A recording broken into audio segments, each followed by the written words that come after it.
Y les invito a que tengamos allí la exposición de la palabra en esta mañana que he titulado Dominio total a través de su arresto.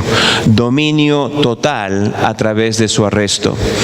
Y permítame iniciar con una oración al Señor. Padre, venimos a ti en esta mañana al haber ahora llegado el momento de abrir las Escrituras, sabiendo que tanto la exposición de esta como la comprensión y la asimilación a nuestras almas de la misma requiere la obra del Espíritu Santo. Y por eso es que venimos a ti, para que tú en gracia y por amor, tanto a los tuyos como a los que aún no tienen la salvación en Jesús, que en esta mañana tú concedas entendimiento espiritual y que tu palabra llegue a cada corazón, a cada mente, en una forma tan clara que pueda entender el llamado que tú haces al arrepentimiento y a la fe, y que cada hijo tuyo, cada hija tuya aquí presente pueda también recibir el alimento necesario para nutrir y fortalecer su alma. Imploramos que tú seas el glorificado, que el Espíritu Santo actúe con poder en esta mañana a través de este tu siervo, y sean los dichos de mi boca y la meditación de mi corazón agradables a ti, oh Jehová, roca mía y redentor mío. Y es en el nombre de Jesús que pedimos esto. Amén. Amados, uno puede leer el episodio del arresto del Señor Jesús y quedarse con la impresión que los enemigos del Señor Jesús y las fuerzas de las tinieblas dominaron a partir de ese momento todo lo que sucedió. Pero una lectura que observa los detalles que se nos dan en los textos bíblicos nos hacen ver que en realidad era el Señor Jesús quien en todo momento tenía un dominio total de todo absolutamente, aún a través de su arresto y la crucifixión. Veamos pues lo que he titulado Dominio total a través de su arresto. Y para esto lo que quiero que hagamos es lo siguiente.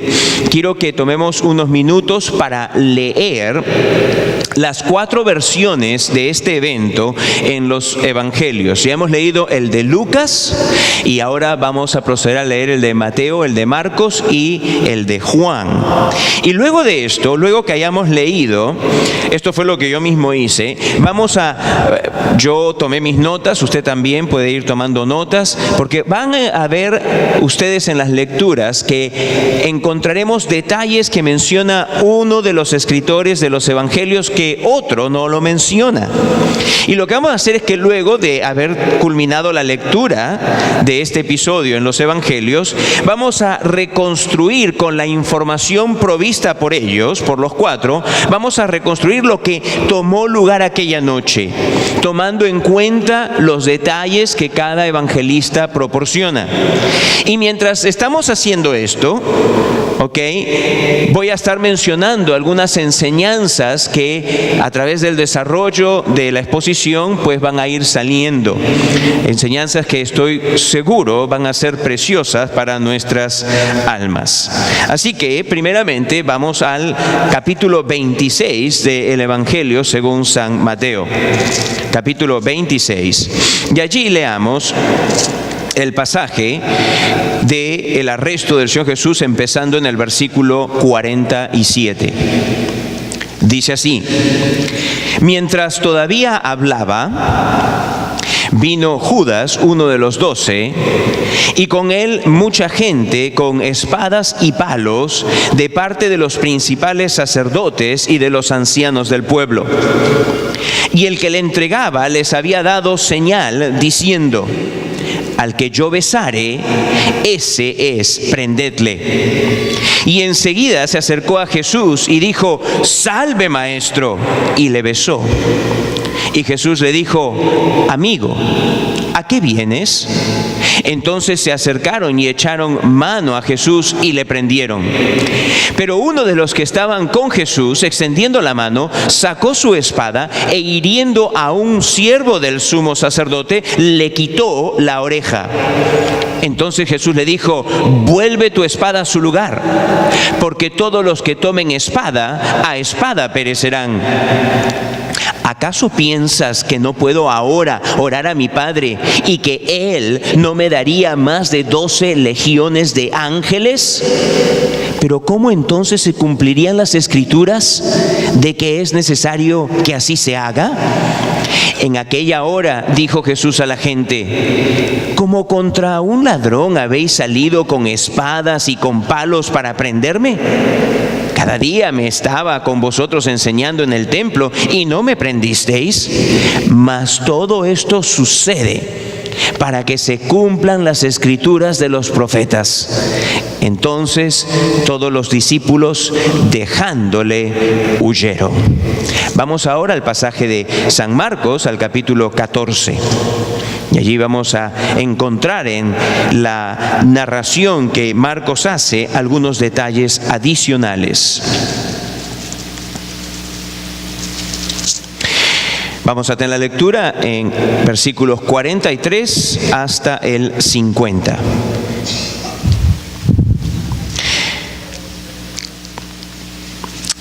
(14:43) y dice así: Luego, hablando él aún, vino Judas, que era uno de los 12, y con él mucha gente con espadas y palos de parte de los principales sacerdotes y de los escribas y de los ancianos.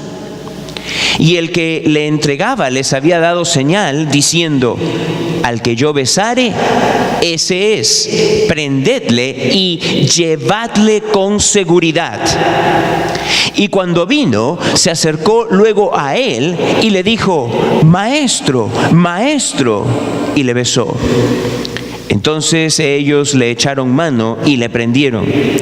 Pero uno de los que estaban allí, sacando la espada, hirió al siervo del sumo sacerdote, cortándole la oreja. Y respondiendo Jesús les dijo: ¿como contra un ladrón habéis salido con espadas y con palos para prenderme? Cada día estaba con vosotros enseñando en el templo y no me prendisteis, pero es así para que se cumplan las Escrituras. Entonces todos los discípulos, dejándole, huyeron. Para tenerlo fresco, voy a volver a leer el de Lucas. Lucas 22, versículos 47 al 53. Mientras él aún hablaba, se presentó una turba. Y el que se llamaba Judas, uno de los 12, iba al frente de ellos y se acercó hasta Jesús para besarle. Entonces Jesús le dijo: Judas, ¿con un beso entregas al Hijo del Hombre? Viendo los que estaban con él lo que había de acontecer, le dijeron: Señor, ¿heriremos a espada? Y uno de ellos hirió a un siervo del sumo sacerdote y le cortó la oreja derecha. Entonces respondiendo Jesús dijo: Basta ya, dejad. Y tocando su oreja le sanó. Y Jesús dijo a los principales sacerdotes, a los jefes de la guardia del templo y a los ancianos que habían venido contra él: ¿como contra un ladrón habéis salido con espada y palos? Habiendo estado con vosotros cada día en el templo, no extendisteis las manos contra mí, mas esta es vuestra hora y la potestad de las tinieblas. Finalmente, vamos al libro de Juan, capítulo 18. Juan 18. Versículos 1 al 11.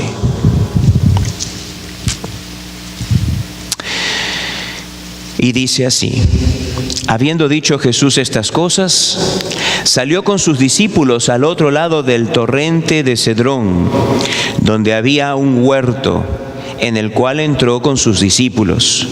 Y también Judas, el que le entregaba, conocía aquel lugar porque muchas veces Jesús se había reunido allí con sus discípulos.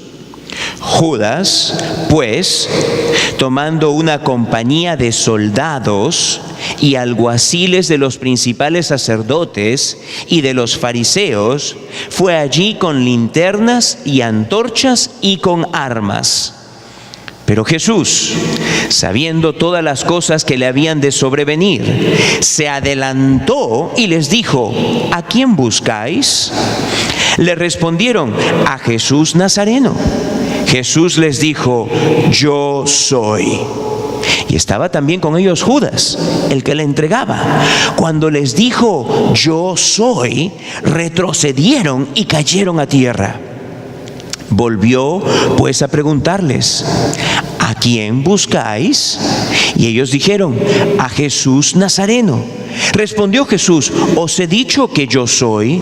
Pues si me buscáis a mí, dejad ir a estos, para que se cumpliese aquello que había dicho: de los que me diste, no perdí ninguno.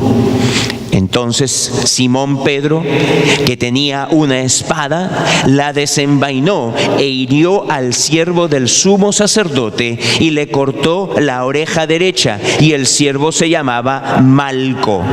Jesús entonces dijo a Pedro: mete tu espada en la vaina. La copa que el Padre me ha dado, ¿no la he de beber?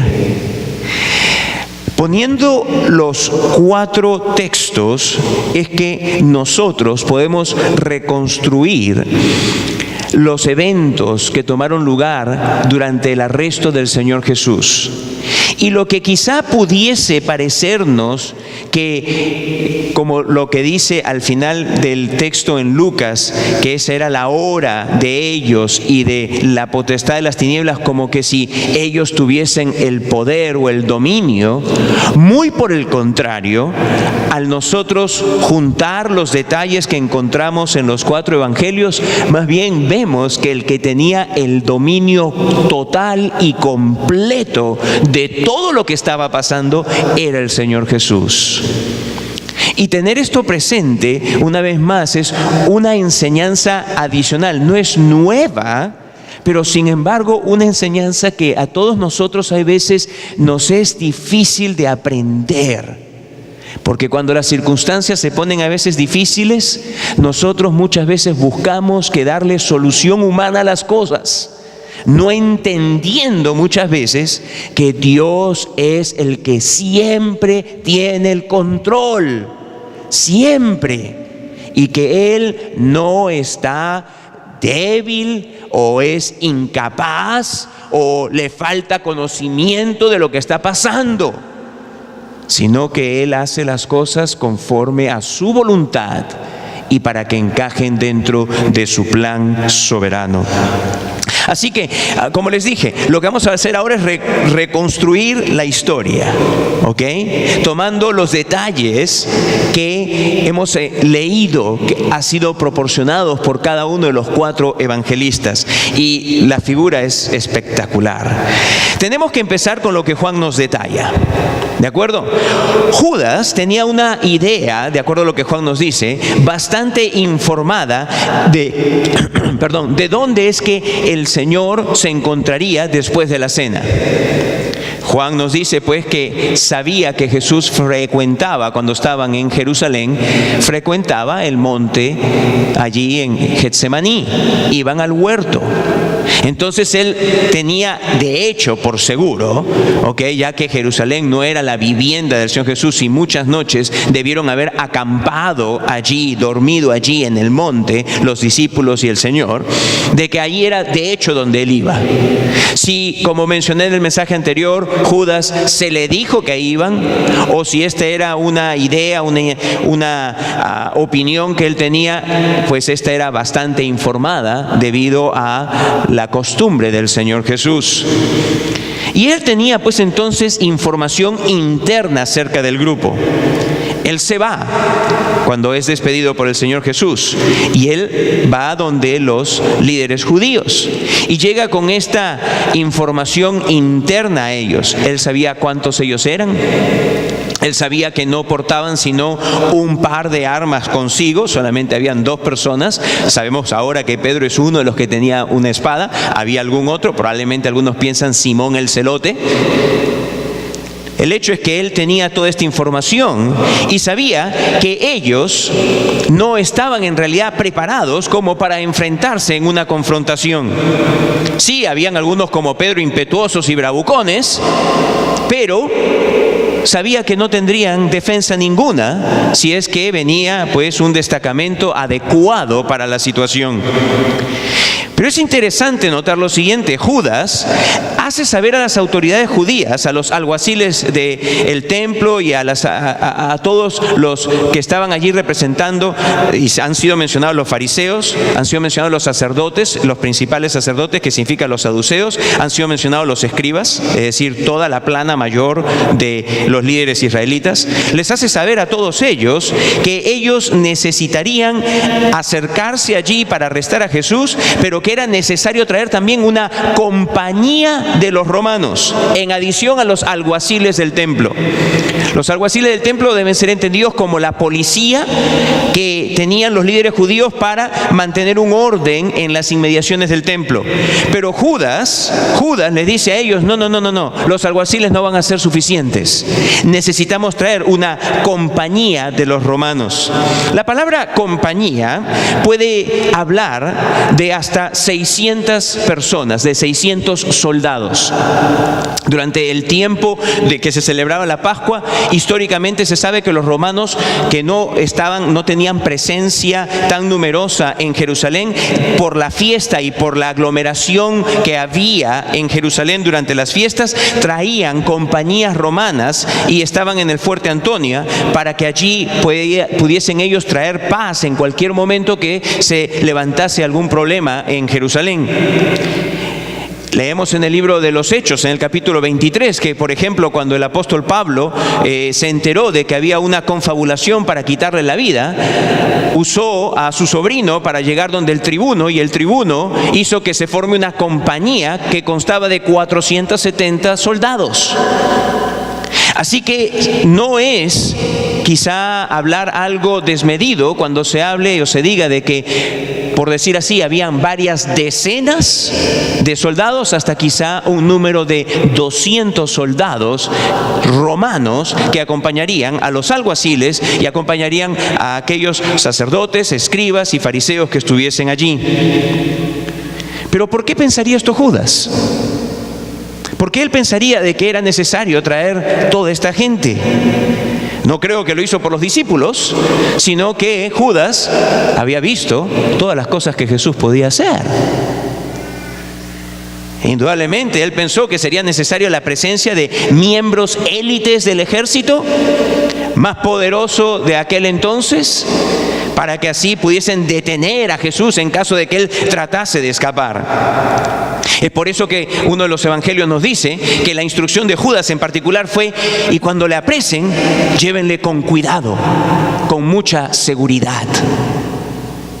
Así que el enfoque de Judas, al traer esta información secreta acerca del grupo que encontrarían, los prepara. Todo esto debía haber tomado indudablemente un tiempo de preparación.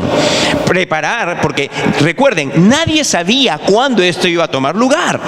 No es como que los judíos tenían planeado arrestar al Señor Jesús esa noche. No es como que los romanos estaban esperando tomar a Jesús preso esa noche. No es como que los sacerdotes, todos los líderes israelitas pensaban, ni Judas mismo sabía. Pero vio una oportunidad, vio una ventana y la aprovechó. Y en poco tiempo, porque ellos ya estaban listos para que Judas llegase en cualquier momento, pudieron armar todo este equipo de decenas y muy probablemente cientos de personas que salieron a arrestar al Señor Jesús. Así que ellos salen con antorchas, linternas y armas. Y los evangelios nos dicen que las armas eran muchas espadas de las decenas probablemente de soldados, y también de palos. Los palos históricamente sabemos que eran las armas que tenía la policía del templo. Esto indica que ellos querían estar seguros, ya que traen antorchas y traen linternas, y era, dicho sea de paso, había luna llena. ¿Por qué? Porque la Pascua solamente la celebraban cuando había luna llena, ¿ok?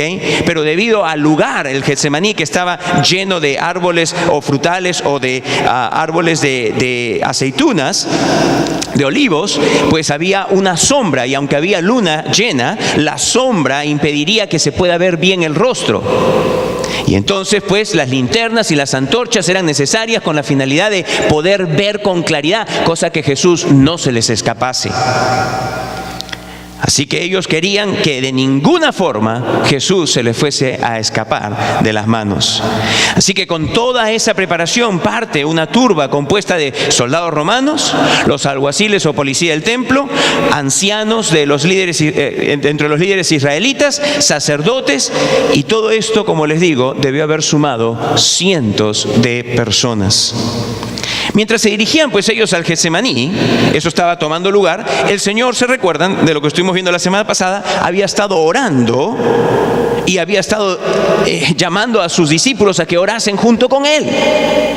Todo esto estaba pasando en paralelo, ¿ok? Y el Señor pues acababa ya de orar y estaba haciendo ver a los 11, como estuvimos viendo la semana pasada, que ellos debieron haber estado orando, pues iban a estar enfrentando una crisis extrema. Eso era lo que se les venía. El Señor lo sabía, les advirtió, les dijo: oren, oren, oren 3 veces. Los despierta y dicen: oren, oren, oren.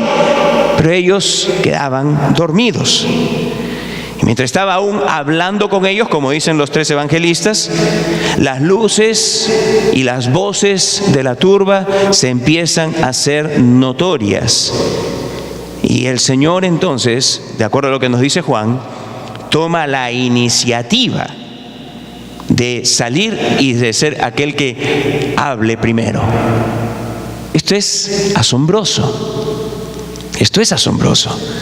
No es como que ellos vinieron y empezaron a hablar y a buscar a Jesús, no, sino que el Señor toma la iniciativa. Es que, ¿sabes qué? Como estuvimos viendo la semana pasada, el Señor había vencido en oración. Y Él estaba totalmente fortalecido para ir voluntariamente a la cruz por mí. Yo quiero que ustedes se den cuenta que Jesús había estado fortalecido esa noche en oración para ir determinadamente, voluntariamente por mí. Y si tú eres un creyente del Señor Jesús, tú también puedes decir lo mismo: por mí también. Por mí también. Bueno, el Señor se adelanta y les pregunta: ¿a quién buscaban? ¿A quién estáis buscando? Y la respuesta fue: a Jesús Nazareno. A lo que, como Juan describe, el Señor le responde: yo soy. Y aquí usa el nombre dado en los escritos del Antiguo Testamento de Dios. Y Él se presenta ante ellos como el yo soy del Antiguo Testamento. El gran yo soy, Dios mismo. Porque déjame decirte, Jesús no era un mero hombre, Jesús no era un mero profeta, Jesús no era meramente un gran tipo.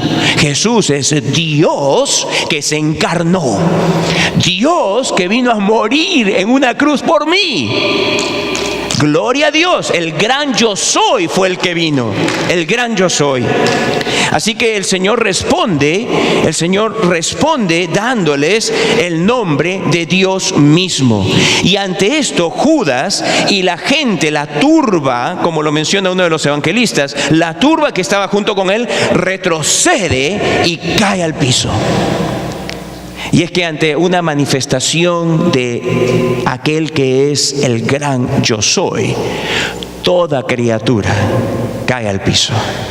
Nadie puede quedar allí en pie. Nadie.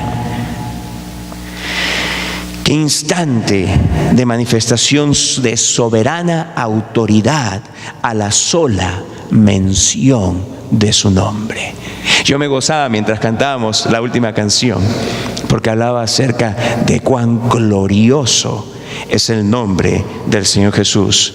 Un nombre que tiene tanta autoridad. Y es por eso, déjame decirte, que si tú, por ejemplo, en esta mañana, tú fueses y clamases en el nombre de Jesús, le pides al Padre que te perdone de todos tus pecados, Él lo hará. Él lo hará. Porque solamente en el nombre de Jesús hay perdón y hay vida eterna para cualquiera que en esta mañana lo desee con toda su alma. Solamente en el nombre de Jesús. La Escritura dice, porque no nos ha sido dado ningún otro nombre en el cual haya salvación, sino solo en el nombre de Jesús, el gran yo soy. Pero el Señor vuelve a preguntarles a quién buscaban, como lo narra Juan. A lo cual ellos por segunda vez le dicen a Jesús Nazareno. Se compusieron, se levantaron, probablemente no sabían lo que les había pasado allí, solamente que tuvieron que caer al piso ante la presencia del divino Señor.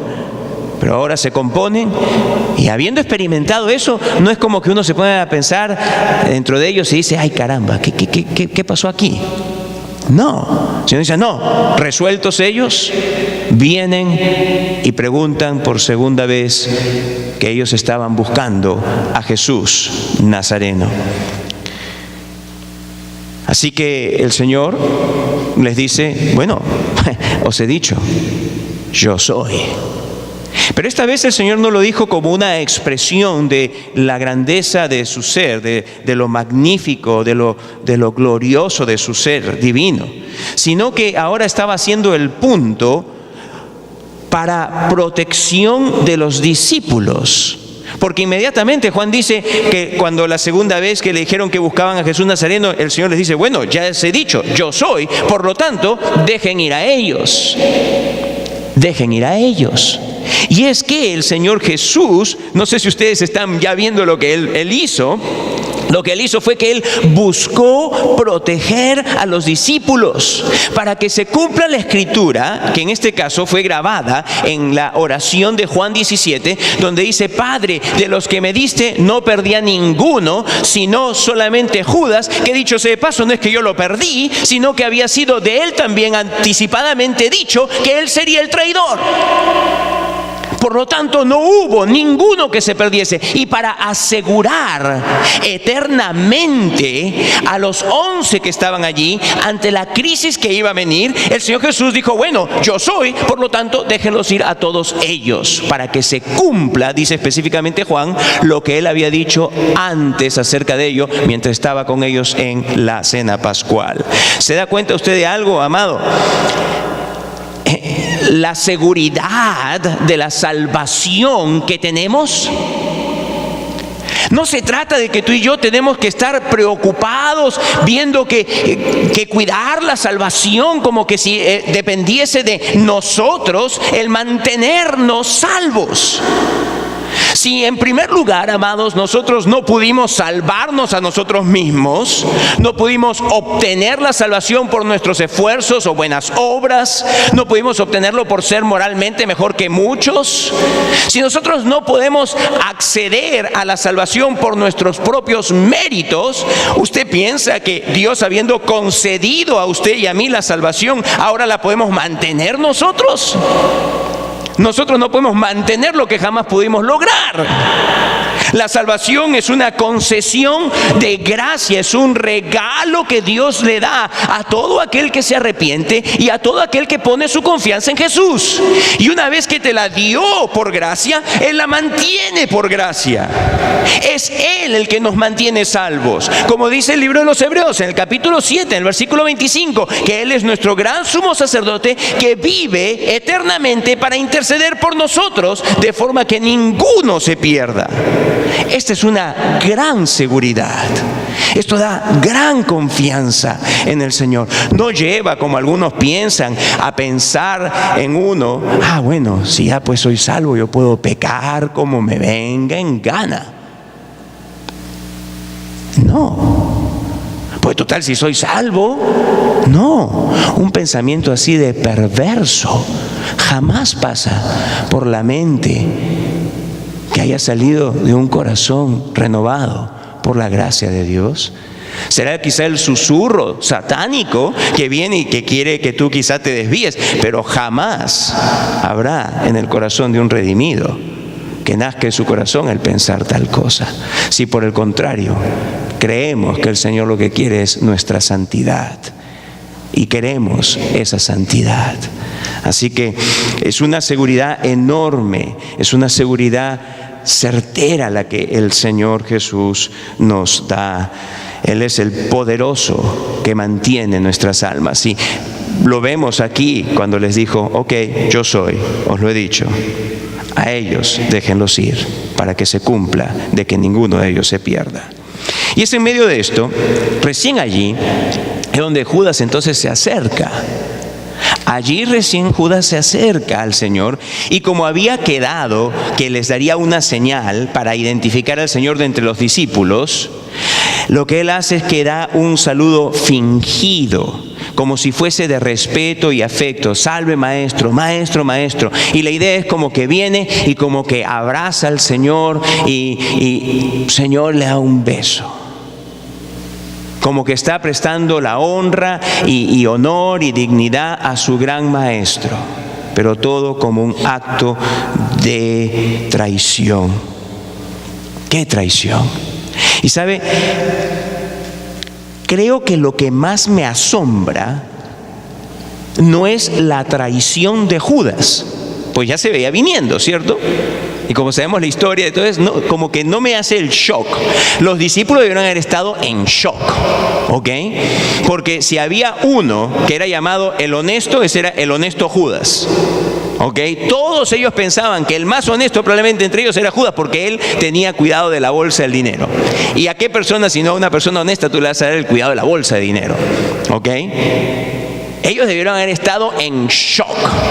Recién allí como que empezó probablemente para ellos el de darse cuenta: oh wow, o sea que era de él quien estaba hablando el Señor.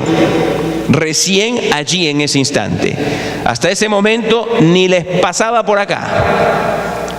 Ni les pasaba por acá. Pero entonces, lo que más me asombra no es la traición. Lo que más me asombra es que no partió un rayo a Judas en dos en ese instante. Eso es lo que más me asombra.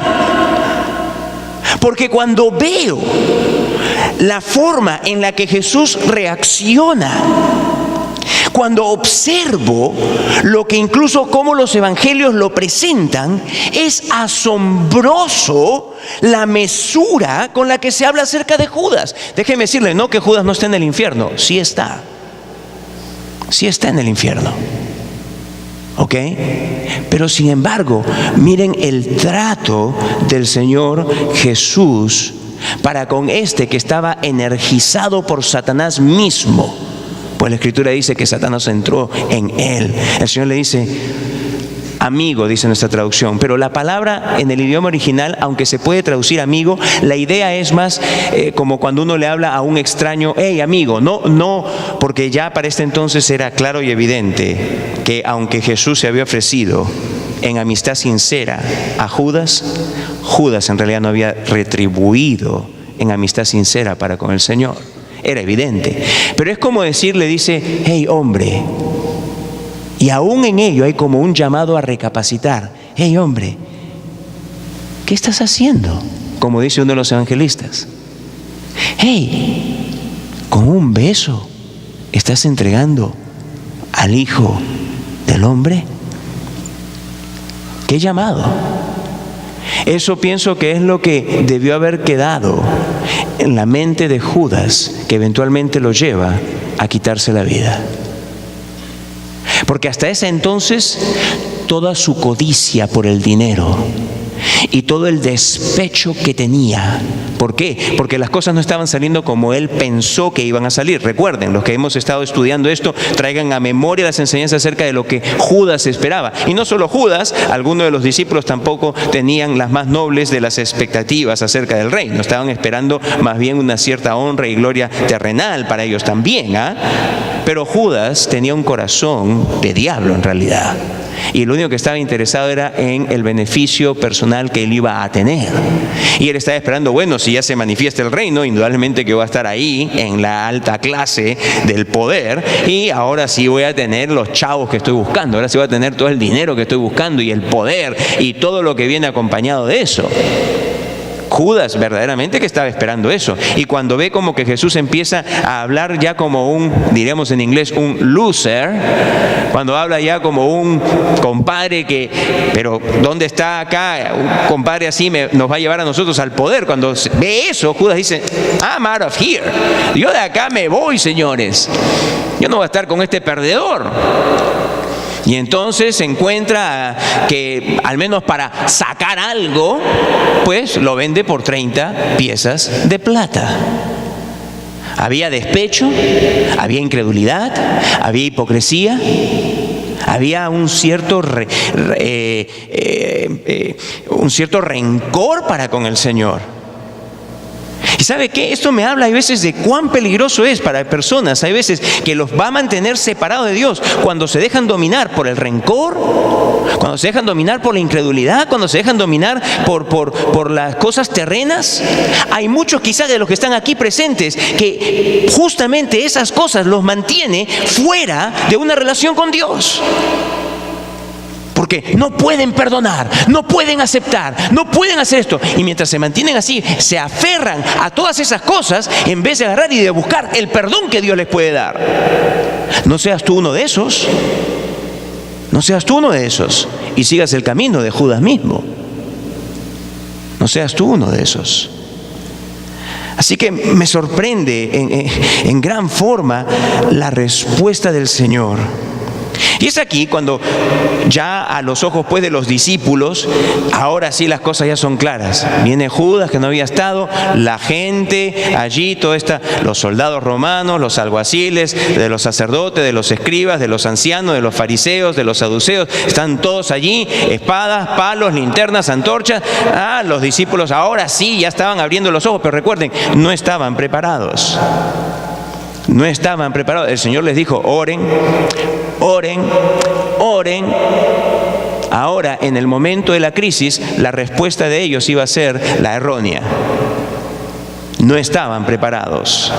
La importancia, como estuvimos viendo la semana pasada, de estar preparados para el momento de crisis que va a llegar a todas nuestras vidas, sin excepción, antes de que llegue el momento de la crisis. Un llamado para la oración, como estuvimos viendo la semana pasada. Un llamado a que todos nosotros nos mantengamos en continua oración y comunitariamente también estemos orando. Pero bueno, ellos no estaban preparados y es aquí pues entonces donde en la falta de preparación los discípulos preguntan al Señor si deben de pelear. Señor, heriremos espada. Y de acuerdo a lo que se nos narra acá, 3 de los evangelistas dicen y un discípulo, pero uno dice Pedro. Probablemente leía un comentarista que decía que probablemente mencionó a Pedro Juan. Juan le menciona porque Juan escribe esto probablemente alrededor del año 90 y ya Pedro había fallecido. ¿Ok? Y entonces no había problema, no le acarrearía a Pedro algún problema legal con las autoridades romanas, porque el crimen que él hubiese cometido era contra Roma. ¿Ok? Era un crimen. Así que bueno, entonces lo que vemos acá es que Pedro no espera la respuesta del Señor, sino que con su característico ímpetu, él saca la espada y va a matar, ¿ok? A Pedro no le preguntes, Pedro de frente, él que puede preguntar, no, saca la espada, compadre, y mata. Saca la espada y corta, a quien le caiga donde le caiga. Así que Pedro inmediatamente saca la espada y la primera víctima hubiese sido Malco.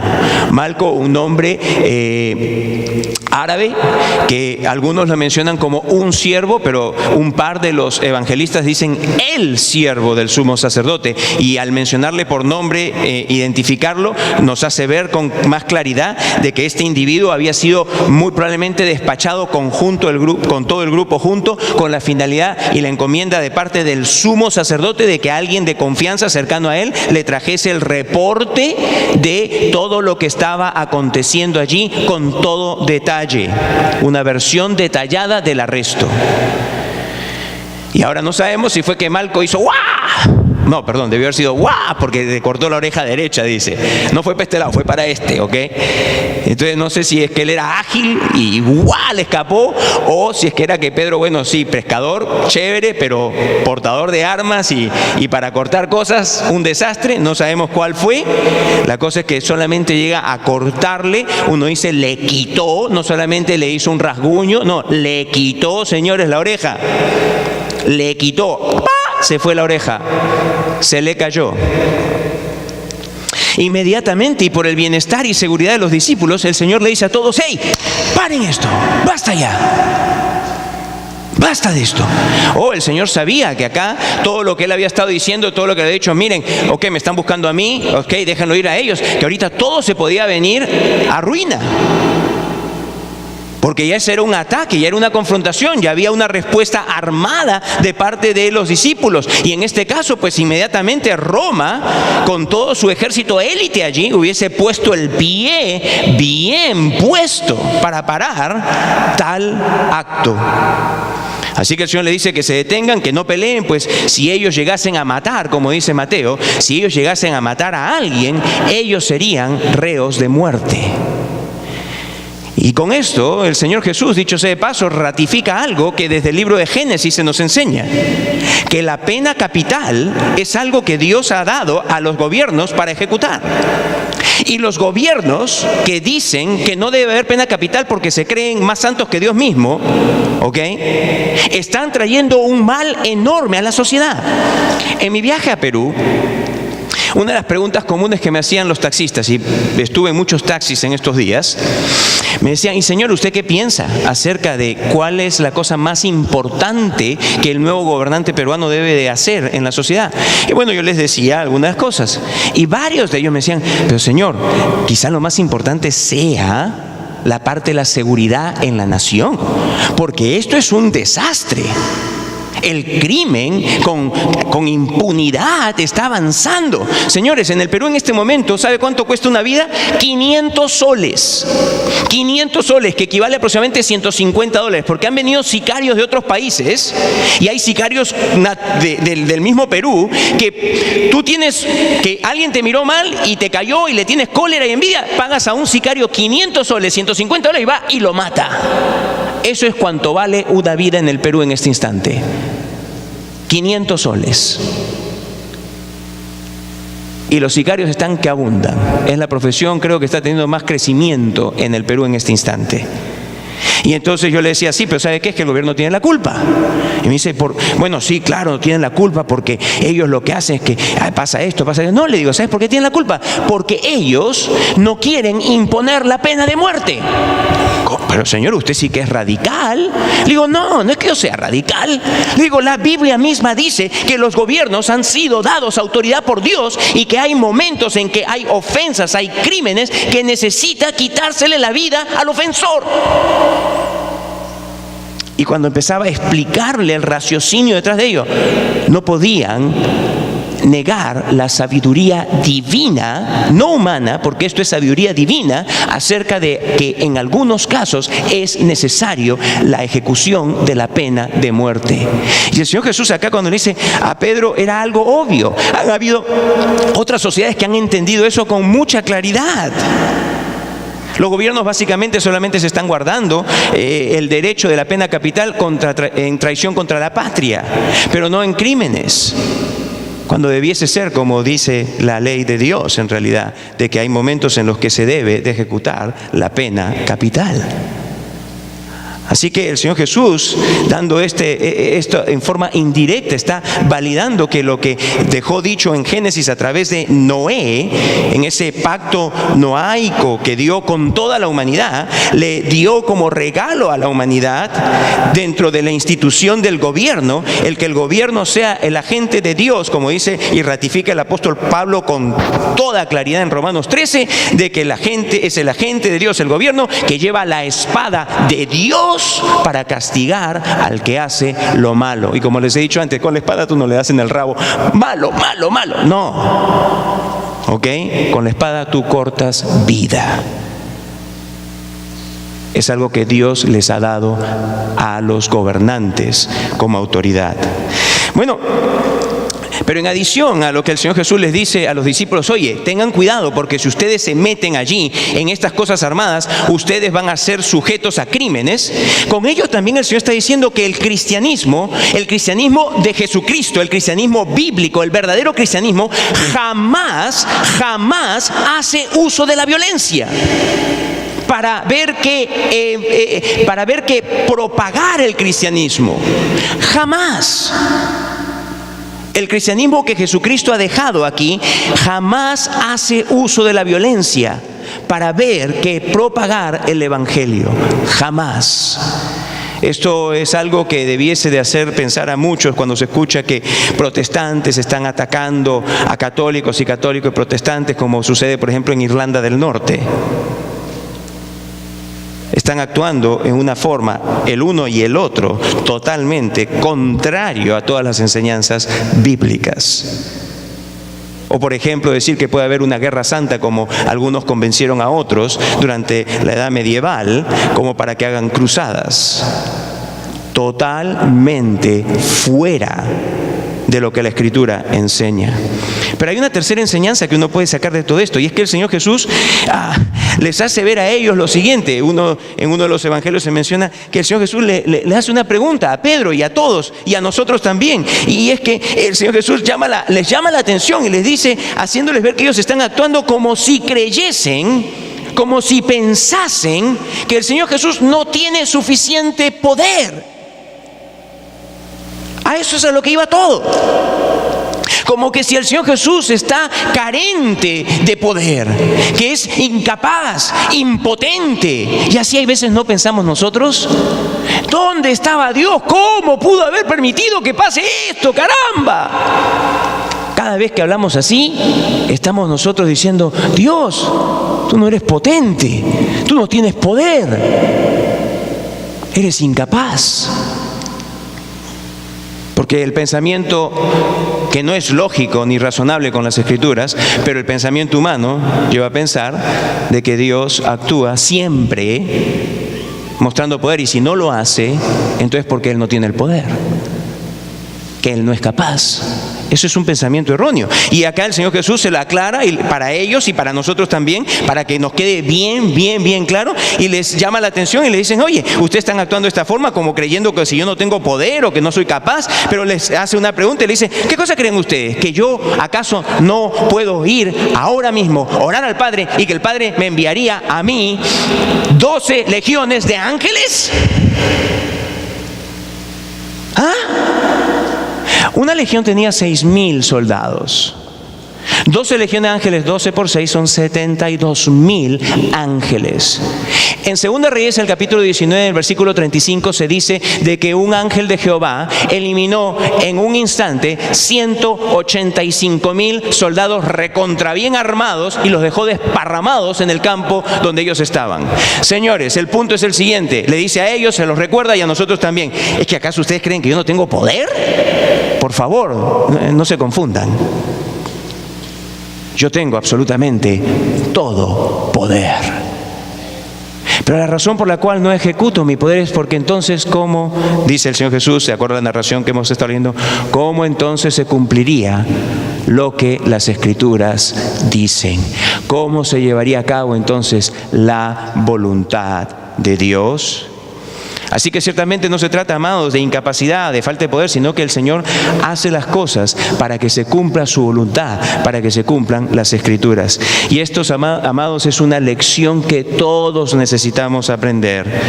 Al ver la aparente incapacidad de Dios ante las injusticias y ante las barbaridades humanas, pero no dándonos cuenta que no es que hay algún momento en que a Dios se le están pasando las cosas, o como que Dios lo desconoce, o como que Dios está haciendo la vista gorda, o como que Dios no tiene poder o es incapaz. No se trata absolutamente jamás de ninguna de esas cosas, sino que tenemos que aprender a ver las cosas como Él las ve, que lo que Él permite es porque está encajando todo dentro de su plan, todo dentro de su plan.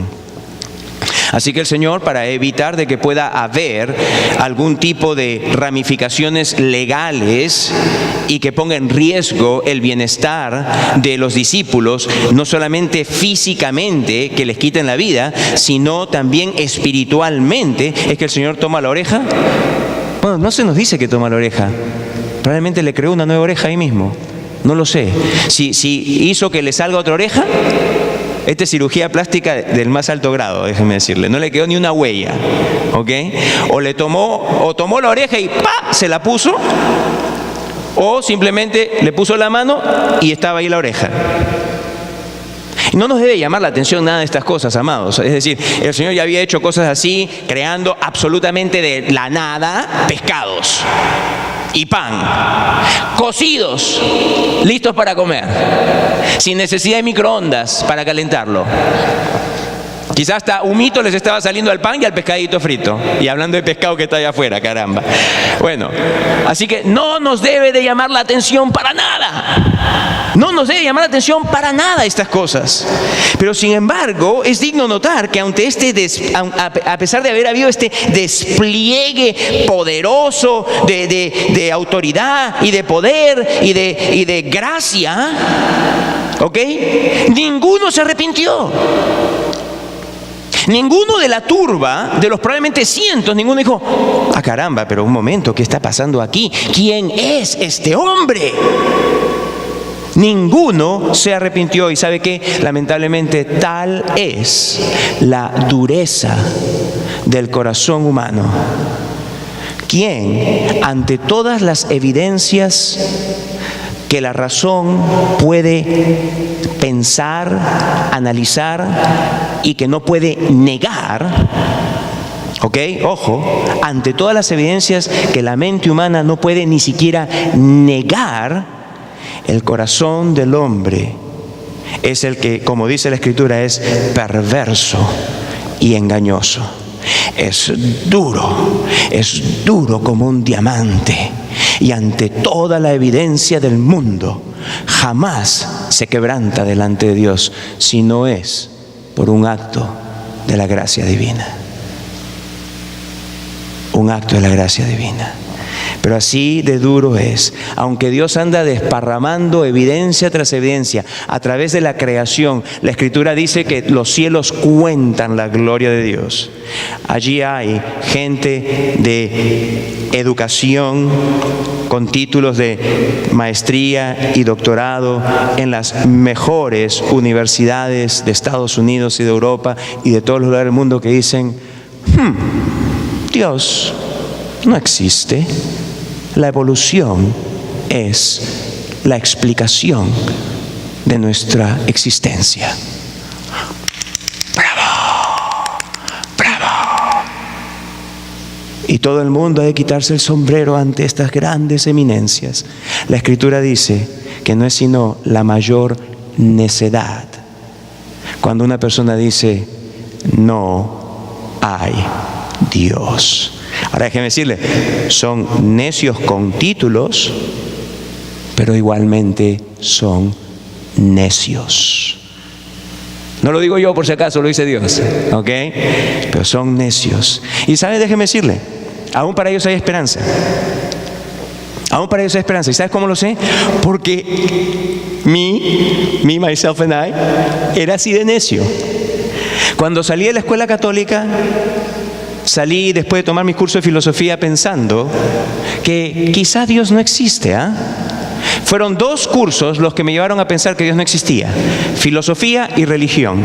Ahí estaba la hermana Gloria, tan linda ella, y ahí estaba el padre Lancier. 2 personas que supuestamente sabían muy bien acerca de Dios, ¿ah? Uno me enseñó filosofía, la otra me enseñó religión. Y ahí también estaba el profesor Zavala, el que me enseñó ciencias naturales. Y entonces supuestamente a través de todos los científicos se me dijo: compadre, tú vienes del mono. En resumen, eso fue lo que se me dijo: tú vienes del mono. Entonces cuando fui a filosofía, y padre Lancier, ¿cómo es la cosa? Bueno, mijo, él era francés, ¿no? Bueno, mijo, filósofo tal dice tal, y filósofo tal dice tal, y entonces iba a clase de religión y decía: Dios nos creó, me decía la hermana Gloria. Entonces yo un día, en el 6º grado, le levanto la mano a la hermana Gloria y le digo, hermana Gloria, tengo una pregunta para usted. Y me dice, dígame, Villalobos, ¿es Dios un mono? ¡Ah! ¡Tú blasfemia, muchacho! Le digo, pero un momento, por favor, porque en clases de ciencias naturales me han dicho que vengo el mono, y si acá en la Biblia dice que Dios me creó a su imagen y semejanza, entonces Dios tiene que ser un mono. ¡Qué blasfemia, muchacho! Era lo único que sabía decirme. Era lo único que sabía decirme. No sabía decirme más nada que eso. No me explicó nada. Así que cuando termino la escuela católica, cuando termino la educación religiosa, yo salí diciendo, bueno, como un agnóstico. Eso no significa que tenía asco. Agnóstico significa uno que piensa que quizá Dios no existe. ¿Ok? Entonces yo pues dije, bueno, quizá Dios no existe. Pero cuando llegué acá, a la cuna de la gran educación en Estados Unidos, y fui a la universidad y estuve a los pies de estos grandes que me enseñaban, cuando ya estaba como en el 3er año de mi carrera, entonces yo llegué a la conclusión, señora, ¿sabe qué? Dios no existe. Dios no existe. Y déjame decirte las ramificaciones prácticas de ello. Si Dios no existe, no tengo a quién rendirle cuenta. Si no tengo a quién rendirle cuenta, yo puedo hacer lo que a mí me venga en gana. Yo voy a hacer mi propia ley. Si yo soy mi propia ley y veo que Dios no existe y que si me muero me voy al polvo, porque total soy el resultado de simplemente proceso evolutivo, una transacción química que tomó lugar y ¡pum! Ellos no lo explican cómo, que de pronto evolucioné a través de miles de millones de años y llegué hasta acá. ¿Ok? Entonces digo, bueno, si solamente existe esta vida, pues comamos y bebamos, porque total, mañana me muero. ¿Ok? Esas son las conclusiones a las cuales la mente llega solamente pensando así. Hasta que un día, como le dije, chantajeado por una dama que está ahí sentada, que me chantajeó emocionalmente y me dijo, ven conmigo a la iglesia. Y dije, ok, mami, voy contigo. Entonces, estando acá, pensando que no había Dios, que a mí nadie me va a decir cómo yo voy a vivir, y pensando que esas solamente eran cosas anticuadas del tiempo antiguo, de la gente supersticiosa que vivió hace años, pero nosotros somos gente pues moderna y científica, me dicen, tú eres un pecador. Y de pronto en mi corazón, en mi alma está, ¿y este compadre cómo me conoce? Y tú eres un pecador. Ya me lo dijiste, para. Y tú eres un pecador. Para, por favor. Y tú eres un pecador. Y tú eres un pecador. Y tú eres un pecador. Y la culpa de tu pecado está delante de Dios. Y Él es un Dios santo. Y este Dios santo no va a tener por inocente al culpable. Dios mío, ¿qué me está pasando? Pero ¿sabes qué? Jesucristo murió por ti en la cruz para salvarte de lo que sería, de lo que será, de lo que será, por cierto, tu destino final, el infierno y el castigo eterno, si tú ahora desprecias la oferta que Dios te hace.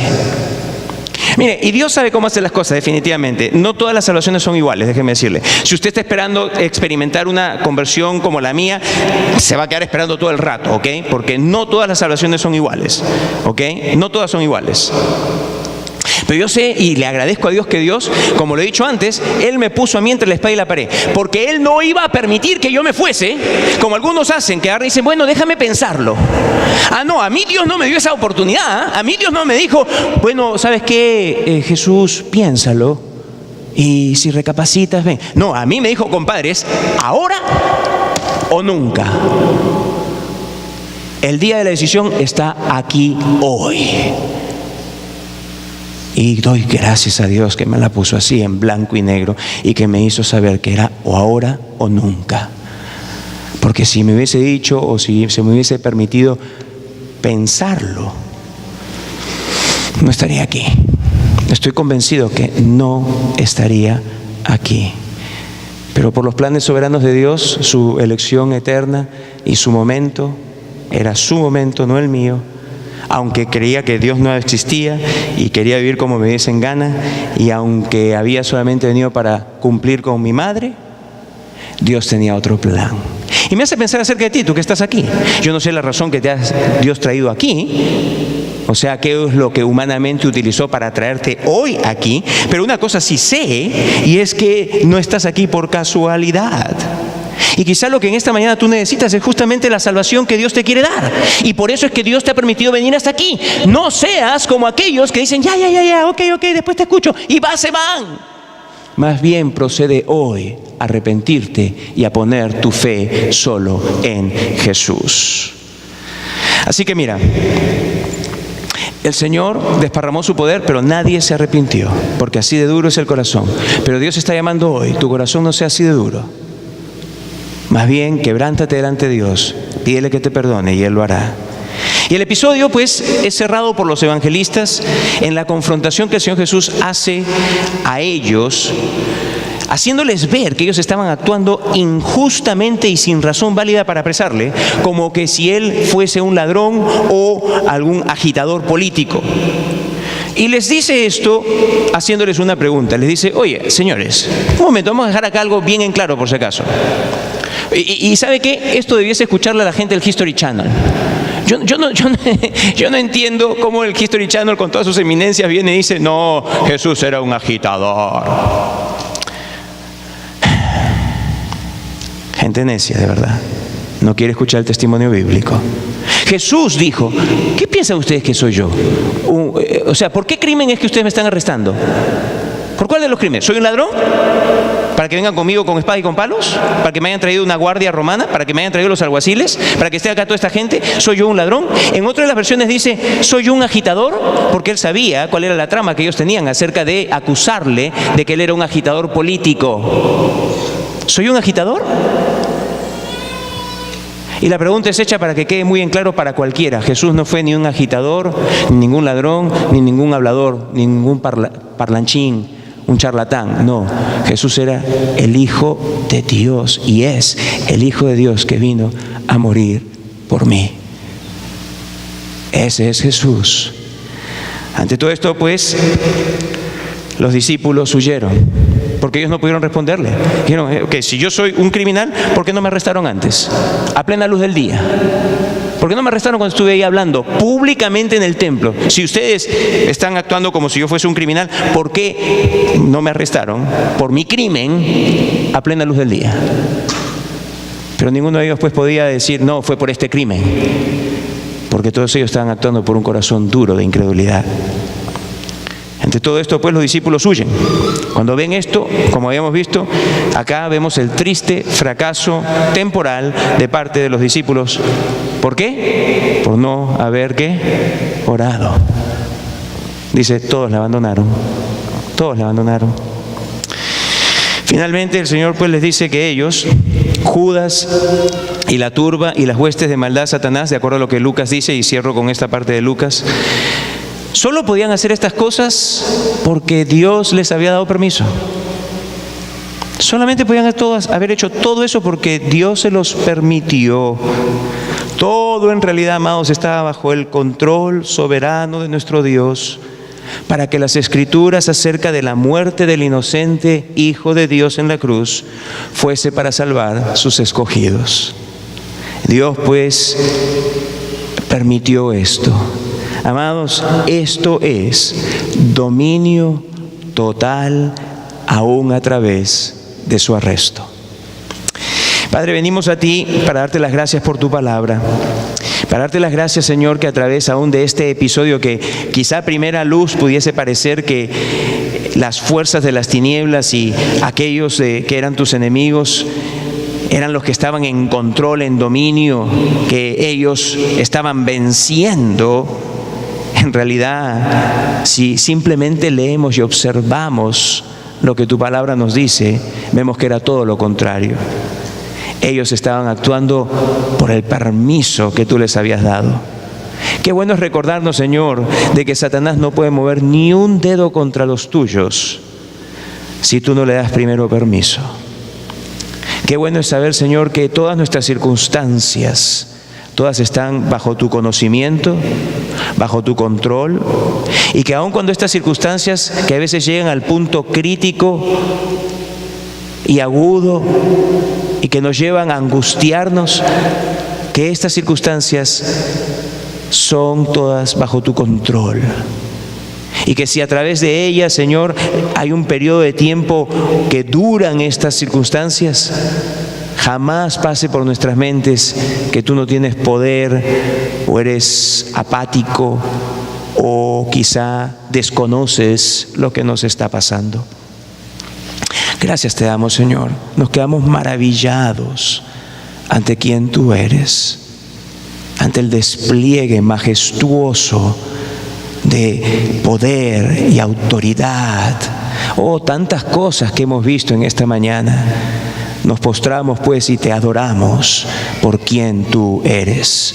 Yo, Señor, te quiero pedir por aquellos que están aquí presentes que no se han reconciliado contigo, que en esta mañana, habiendo en sus mentes, en sus conciencias, sentido el llamado de Dios para que ellos se arrepientan, que hoy, antes de partir, se reconcilien contigo. Y amigo, amiga, tú que estás aquí, te digo, si tú deseas esto, hacerlo hoy, ven pronto, no demores, no retrases. Allí donde tú estás, dile a Dios de todo tu corazón: Señor, soy un pecador, un sucio pecador. Mis faltas las conoces todas, son tan numerosas que no las puedo ni numerar ya. Y te pido, Señor, que me perdones, que el día de hoy me impartas con esa autoridad que he escuchado tú tienes, el perdón. Con ese poder que tú tienes, que infundas vida a una persona que está muerta y alejada de ti espiritualmente. Que tú el día de hoy me des vida, vida eterna. Te pido, Señor, que tú me limpies más y más de toda mi maldad. Señor, porque si pusiese yo color a mis pecados, estos serían negros, tan negros, Señor, que toda mi alma está teñida de negro por los pecados que he cometido, por quien yo soy. Pero sin embargo, Señor, que tu sangre, que la Biblia dice puede limpiar y hacer blanca un alma, Señor, que tu sangre me limpie y me limpie y me limpie de toda la negrura de mi pecado y me deje blanco como la nieve. Oh Señor, perdóname, límpiame, sálvame, hazme hoy tuyo desde este día y para siempre. Guárdame como he escuchado que solo tú me puedes guardar. Señor, te pido que tú hagas esta obra en las vidas de jóvenes y adultos que estén aquí presentes. Que tú les concedas el día de hoy el arrepentimiento y la fe. Damos gracias por todo, Padre, y te pedimos que nos acompañes el resto de este día y esta semana para testificar de ti a todos, de cuán grande eres tú, Señor Jesús. Y pedimos pues tu bendición para nuestros hogares, matrimonios, familias, nuestro trabajo, sea todo honroso y para tu gloria. En el nombre de Jesucristo. Amén.